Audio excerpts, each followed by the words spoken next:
luckily for me, I found the kitchen, and it instills in you, work ethic off the bat. And I just think I found it pretty addictive. I'm Dalia Colon, and this is The Zest. Citrus, seafood, Spanish flavor, and Southern charm. The Zest celebrates cuisine and community in the Sunshine State.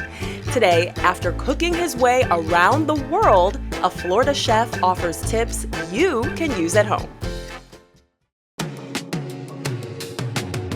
For many chefs, the road to running a kitchen starts with culinary school. But Hart Lowry forged his own path. He worked in restaurants across the United States, Europe, and Asia, convincing chefs to take him under their wing. Well, it worked. Today, Hart is culinary director for High Hospitality Group, where he oversees a handful of Sarasota-area restaurants, including Speaks Clam Bar, Kojo, Bar Hana, Palm Avenue Deli, and Central Park. Hart chatted with me about his unconventional path to chefdom and offered advice for elevating any home-cooked meal. I've kind of lived all over at this point. I've spent some time in Boston and New York, and of course now Florida for the last couple of years. But originally I'm from California. I'm from the Bay Area. And it's kind of funny, as a kid, I never really thought too much about food or cooking. Never would I ever have guessed that I would be a chef in a million years. But I would say, looking back, some of the groundwork was perhaps laid, and maybe on purpose, by my mother, who's a huge foodie. But first of all, the Bay Area is kind of a very important place in the history of American cuisine. It's the birthplace of California cuisine. It's kind of where the farm to table movement started with Alice Waters and Chez Panisse in the 70s. And so a ton of the chefs that I kind of came up looking up to, and some of the first cookbooks I had were by Jonathan Waxman and Jeremiah Tower and Judy Rogers and Paul Bertoli. And these were all Bay Area chefs that had gone through the Chez Panisse kitchen, and that had shaped their kind of perspective on using local products, working with local farms, working with things that are in season. And really your menu is dictated by that. Whereas I feel like a lot of restaurants dictate the menus based on maybe where they are geographically. Maybe they're trying to be trendy and appeal to a certain demographic. But the Bay Area cuisine was really about the product. It started with the product. So my mother, like I said, was a big foodie. She would drag me to, probably kicking and screaming, but she would drag me to farmers markets constantly. We would go to the kind of famous one in San Francisco every weekend. She'd take me to bakeries, like ones in Berkeley that are really well known. The Cheese Board is one that comes to mind. So yeah, I guess I was kind of always around great food and great ingredients. And it sounds kind of corny, but I think it was just kind of the world I grew up in. We had a big garden at the house. We grew a lot of vegetables and herbs and would cook dinner pretty much every night with those things. So like I said, as a kid, this never really seemed weird to me. It was normal. I guess looking back, it was a very foodie environment. My mother was Jewish, and I didn't grow up in a particularly religious house, but I do have a lot of kind of fond memories of just around the holidays, Jewish houlidays, being with family. Specifically, I remember her latkes and her borscht. And I remember being at my Aunt Miriam's house in Poughkeepsie, New York. We would sometimes go visit, and she'd make kugel. And these are kind of classic foods in the Jewish cuisine. So when I was 16, my family moved to New York City, and I started high school in Brooklyn. And that's when I got exposed for the first time to kind of the great delis of New York, Second Avenue, Katz's, and got exposed to New York bagels and smoked fish. And so all these kind of food memories came full circle for me recently when we opened High Hospitality. We opened Palm Avenue Deli, like I said, in downtown Sarasota. And it's really an homage to these iconic Jewish delis of New York. A lot of the recipes on the menu are family recipes that were passed down to our owners, Mark and Natalia.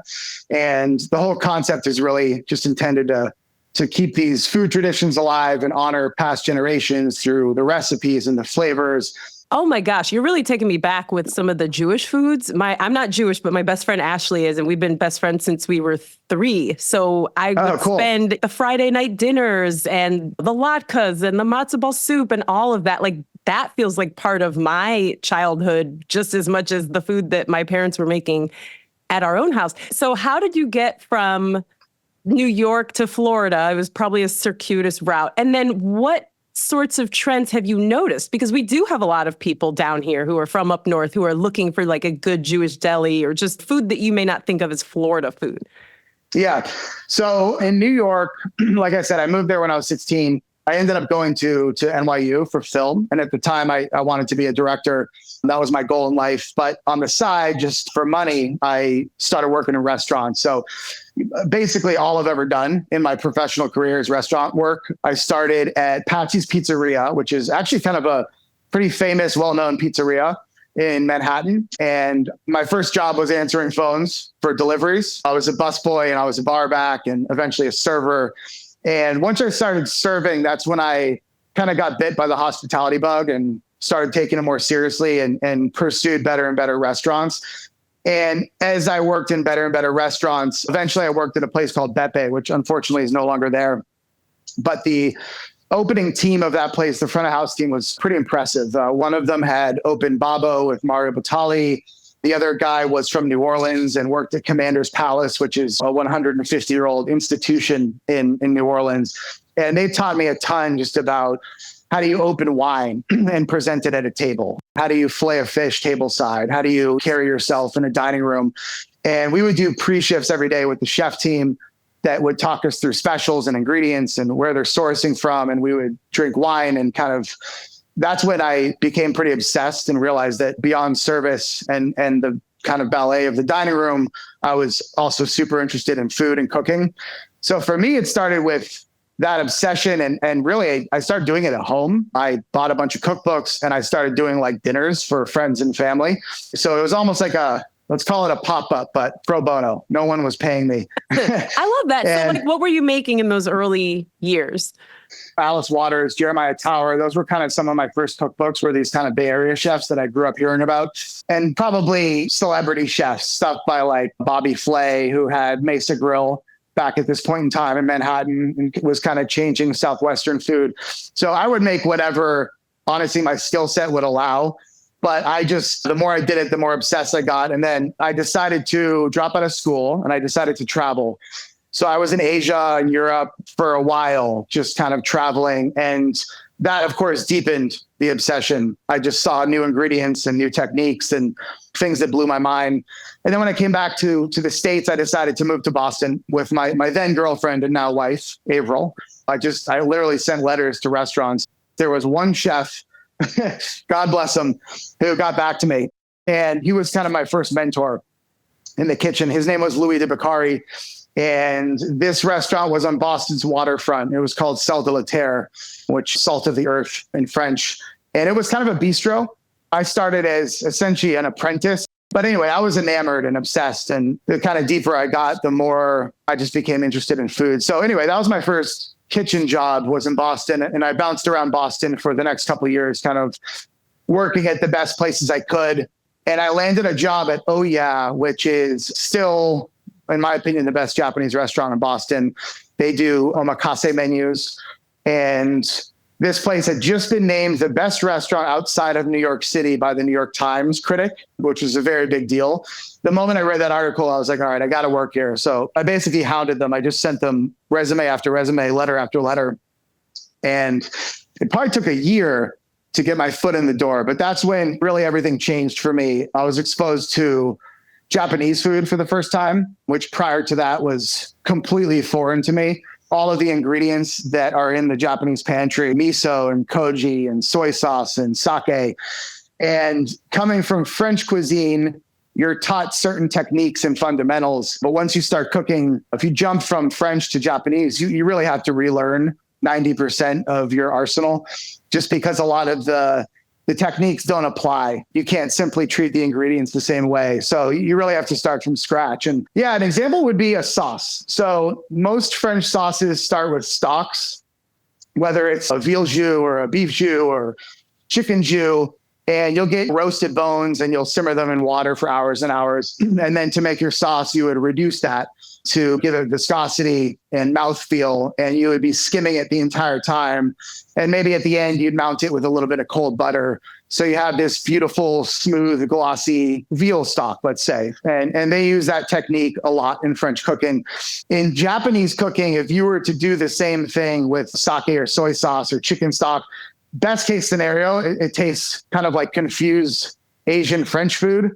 But in most of the instances when you try stuff like that, it just doesn't work. So in the Japanese kitchen, dashi is the mother stock, and that's water. The most basic form of dashi would be water, kombu, which is dried seaweed, and katsuobushi, which is essentially tuna, sometimes bonito, but it's fish that's been dried out and smoked and then shaved into little flakes. And when you steep that into the stock, it gets smoky and it gives it tons of umami. So dashi is kind of the Japanese, let's call it veal stock, right? It's the mother stock. And off of dashi, there's a million variations. You can incorporate soy, sake, mirin, sugar. The entire way you build sauce work in Japanese cooking is completely different than French. So for me, it took me about a year kind of relearning the basics of everything and tasting a ton of ingredients for the first time. And that was just a super cool process. And I eventually became a chef and got to open an izakaya in Boston called Hojoko. And an izakaya, for anyone that doesn't know, is basically a Japanese place where you go to drink and eat grilled fried foods, things on skewers. It's a place for people to relax and have fun with their friends. Japan's famous for being very formal, and izakayas are informal, kind of by definition. It's a place to let loose.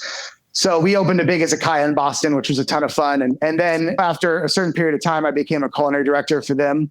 And we went from having Oh Yeah and this other restaurant where I was the chef to having 9 restaurants over the course of, I was with them for almost a decade. And those were in Boston. Those were in New York City. We even opened one in Mexico City, actually, right before the pandemic. So I'd been with them a long time. And so anyway, we were on Martha's Vineyard for a couple of years, and I got a call from Robert Castellan, who is right now the director of operations for High Hospitality. We had worked together for years and stayed in touch. He called me and said he's working for these great people named Mark and Natalia down in Florida, and they were looking to open an Asian restaurant.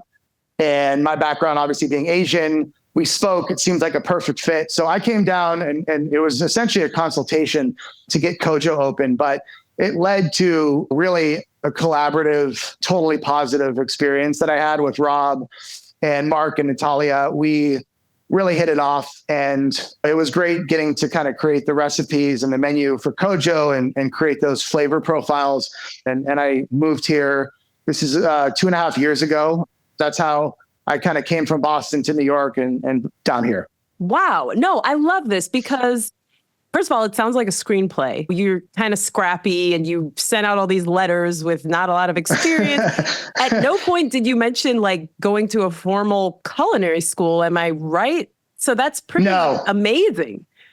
Yeah, I just worked in restaurants since I was a teenager. And like I said, I tried to do every little job and learn what I could. I did not go to culinary school. A lot of chefs will say culinary school is a waste of time. You don't need to go. And part of that I think is true, but I also admire somebody that knows what they want to do from a younger age and pursues it. I think there's a ton of value in that. So for me, I had no idea what I wanted to do until later on. I think I was 25 when I started in that kitchen in Boston. And before that, it was some weird combination of being a waiter and going to film classes and trying to figure that all out. So luckily for me, I found the kitchen. And I think just the environment of it, the noise of it, the smells of a kitchen, and the fact that you have to very quickly adapt and move quickly and stay organized and stay clean, it instills in you work ethic off the bat. And I just think I found it pretty addictive.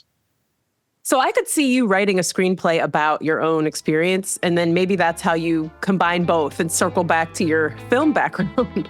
Yeah, there we go. I like that.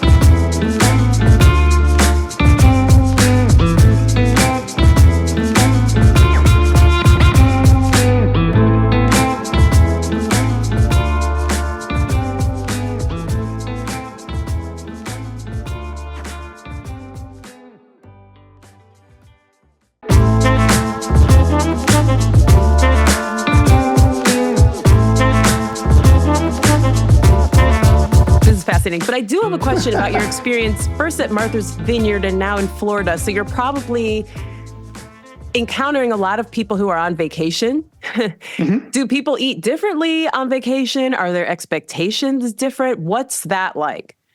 I mean, in a nutshell, I think when people are on vacation, the obvious answer is they eat in a more celebratory way. They might splurge on something on the menu that they wouldn't order on a normal weeknight. So on the vineyard, we sold a lot of oysters and lobsters and caviar and lamb chops and even more desserts than we normally would, just because people are there, they're celebrating, they're staying in a nice hotel, and they're spending money. So I would say that's the biggest difference. And you see a lot of that in Florida too, especially during the season. I don't think there's huge differences in kind of the way people dine between up north and here. That might be because a lot of people that live here are from the north, or they might have relocated, or they're snowboards, whatever. Really, it's the same. I think people gravitate toward good food and good hospitality, and there might be small differences in kind of what sells and what doesn't sell. I feel like, at least in Sarasota, there's more emphasis put on a good value, kind of a good perceived value of a plate, making sure it's worth the money paid. Whereas in Martha's Vineyard, people are more inclined to just spend the money on the dish, and you wouldn't hear about it again. So that's probably the biggest difference. But overall, I think they're relatively similar.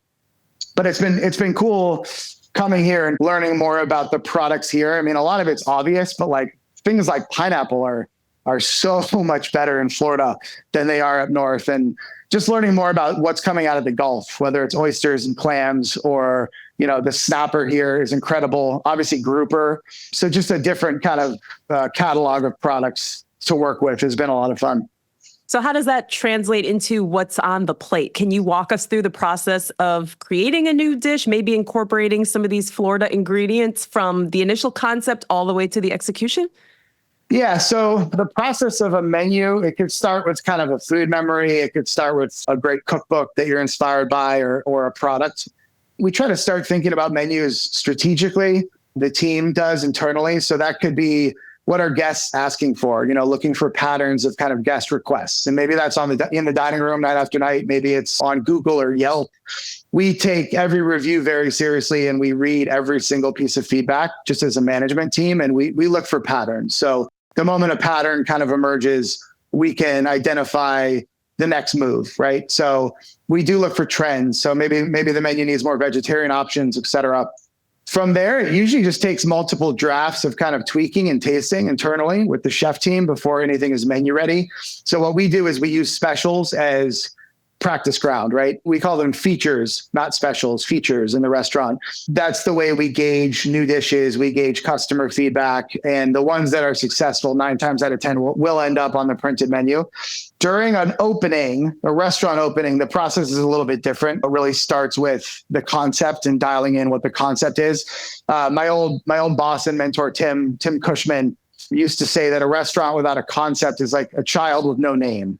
They don't have an identity. I think a lot of chefs want to, if they had their choice, they would just maybe have a beautiful counter and they kind of cook whatever they want to cook.